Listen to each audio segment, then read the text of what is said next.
What is up, everybody? Welcome back to the channel. We're tackling the elephant in the room, I should say, the Frankenstein in the room, right, boys?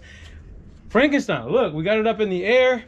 What are we doing today? You guys can guess by the title of this video. A little sway bar upgrade for us, guys.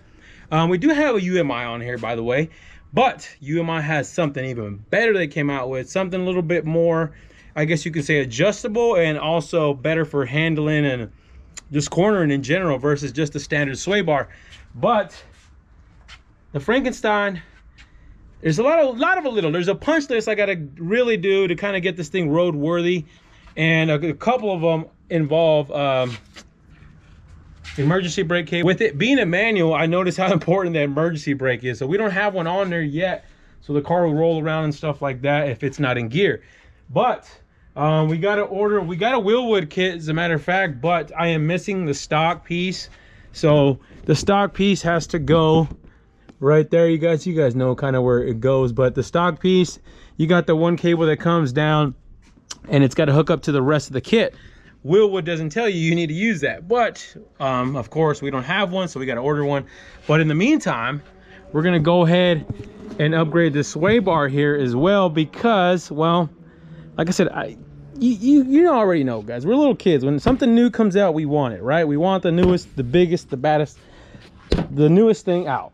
Now, another reason why I want to do this, because I want to see if it'll give us a little bit more clearance when it comes to the tires here. So you guys can see, I got a little bit of rubbage right here on full lock.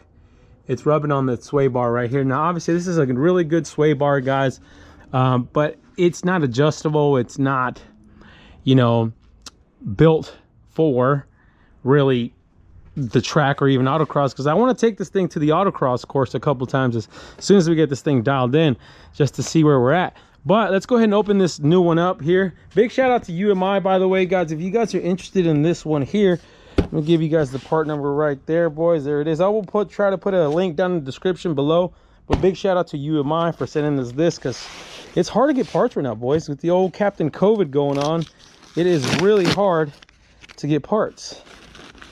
Let's just open it with the old YouTube magic. Bam, boys. Oh my lord, look at that. Yeah, boys, red. I know, red, right? My suspension is all black, but we got that red, boys. We got that red in the calipers. We got the red engine bay. And just because this thing is gonna be front and center in the center here, everybody will see this thing, man. This thing will just pop red, you know what I mean? So I really wanted to go with that UMI red, boys. Super excited. Look at this thing, boys. We got the nice adjustable links as well. Obviously, it's a little bit of a three-piece setup we have to put together, but guys, I continue to be impressed with UMI. Guys, this thing was boxed and packaged so nicely. I mean, look at this tube that they put it in. It was in like a plastic sleeve first, and then it was in this adjustable tube that will sit in the box, like, just to protect it. Man, that is awesome, guys. Big shout out to UMI. But let's go ahead and get this old one off. I should say old new. We'll get this one off and then put the bad boy one on.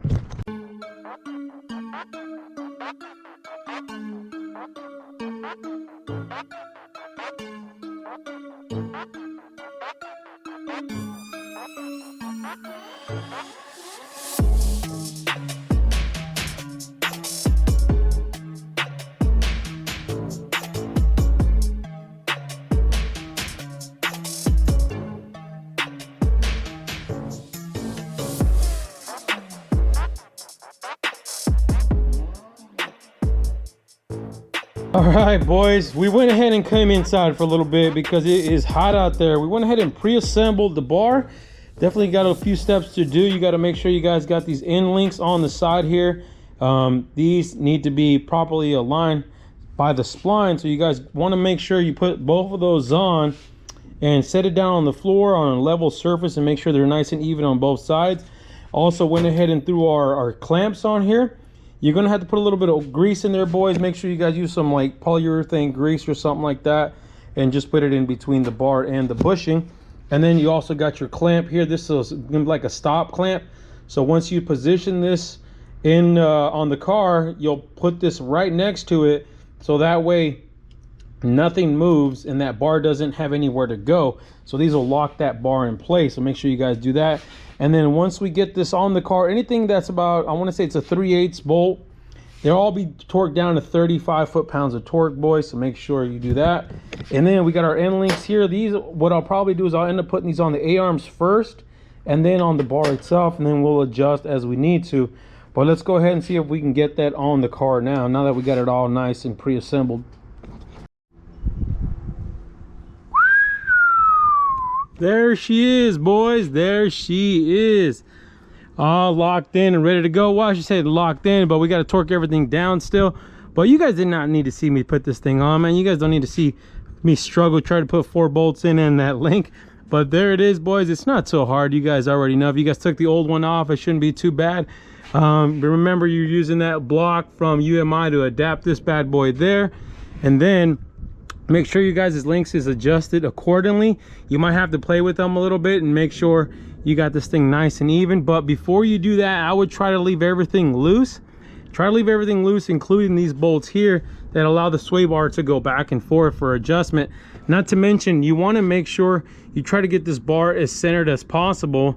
So look at these guys, look at this guy here, and then look at this guy here, and just try to make sure you got that bar almost pretty dead even as best as you can. And then you can start tightening everything down. Not to mention these bad boys here, we got to tighten that guy still down as well.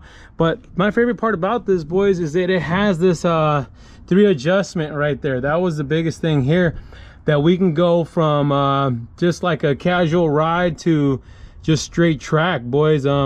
So this, what it does is we have it right in the middle. We're gonna play with it right now and see. We have it at the 3 setting, so we can go from 1, 2, 3, 4, 5. And obviously, depending which way you go, you'll have more understeer or less understeer. So depending on what kind of ride you want and what you're doing as far as performance goes, you want to adjust that accordingly. But that was the biggest thing, making sure we have that adjustability. Also, not to mention, boys, I am already having an issue because I have the wastegate sitting there. You might not have this issue because of the turbo setup I have. I'm already hitting here. This guy here is already hitting, so I'm gonna have to cut this back and move it a little bit outwards, because you guys can see the lack of space I have here for my pulleys. It's super close right there, and I don't like it. So we're gonna end up having to notch this back a little bit to make sure we can pull that out and out of the way. But other than that, boys, it looks good. I bet it's gonna handle great. I'll let you guys know for sure. But make sure you guys torque everything down to 35 foot-pounds of torque. Not these though, not these. Just hand tighten these as best as you can. But all your 3/8 bolts, make sure you guys torque them down. But guys, if you guys are interested in this sway bar, I'll put the link down in the description below. You guys check it out. But once again, boys, I see you guys watching. Hit that subscribe button right now. Help your boy, help the channel grow. And hit the like button and the bell for notifications. And you already know, stay wrenching.